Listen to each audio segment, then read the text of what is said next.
responsibility is a really powerful tool for us to be empowered in our lives, you know. And when it comes to, you know, men being angry at women, again, I understand why they're angry. You know, they spent their lives growing up being rejected, being ignored, feeling like they're not the guy that women want.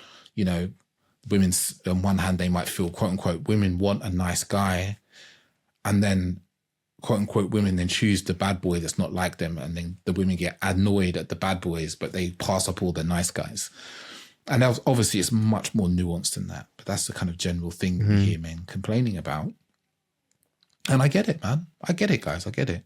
But the nuance of the kind of good guy, nice guy versus the bad boy is a very interesting and nuanced conversation. But I don't see much use in blame. And there's both sides, you know. Like, I speak to a lot of women about dating and relationship stuff. It's like, blame doesn't help us move forward. Blame kind of keeps us stuck in the emotions of it. And then, you know, maybe there's a place for blame to start with, but then one must take responsibility and look at oneself. And it sounds like, you know, there's a really healthy dose of that in your writing about responsibility and the power that responsibility how responsibility can empower us. Yeah, it's I guess if you look at it from even just a very simple logical level, taking out all the nuance, if you're in charge of, if you're responsible for what happens to you on a simple level, then it means you're in control of the outcome, because you can change how you act if you take responsibility to change your situation. But if you blame others and that's where the buck stops, then you remove all the power from yourself, because then you're at the mercy completely of things that are outside of you, right? So even on that logical level, I think there's power in taking responsibility. And I think as it relates to men, from my opinion as well, I think this is something I've been doing salsa for about a year and a half. Have you done any? I haven't done much, but it's a beautiful dance to watch. I haven't done a salsa class for maybe 10, 15 years. Oh, wow, long time. Do you reckon you still got the basic stuff in you? No, not at all. Maybe you and also can start when your child gets a bit older, and you can find some time to get into it. But I think one of the things that I've been learning from it, not just obviously, you know, the dances and the moves and all these things, which are obviously cool, they're nice to do, nice to have in a party for sure. If you're listening, maybe you want to pick it up for your to add it to your arsenal.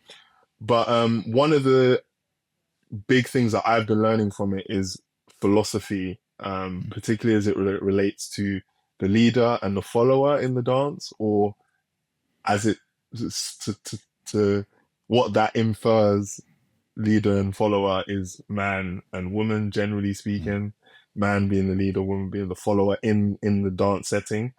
And one of the first things that they teach everyone is that as the leader, you need to take responsibility, because you're the person directing the ship.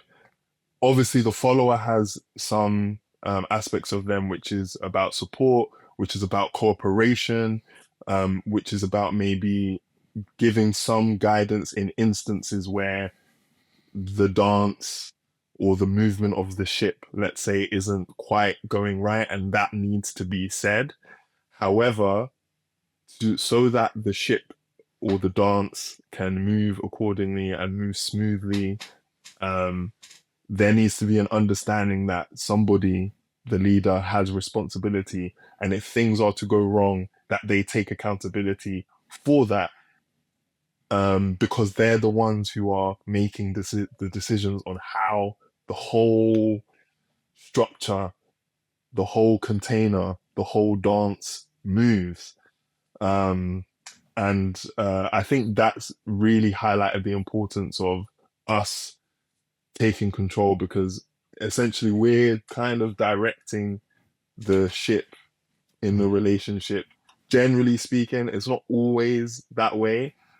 However, it made me realize that it's going to be harder to control the movement and the progress of, or the success of that ship or container or the dance, if you have two people trying to lead and two people um, taking responsibility, or if you have two people that are followers essentially, then neither knows which way is going to move and they're putting the blame on the other person. And then it's very difficult for there to be any cooperation in that.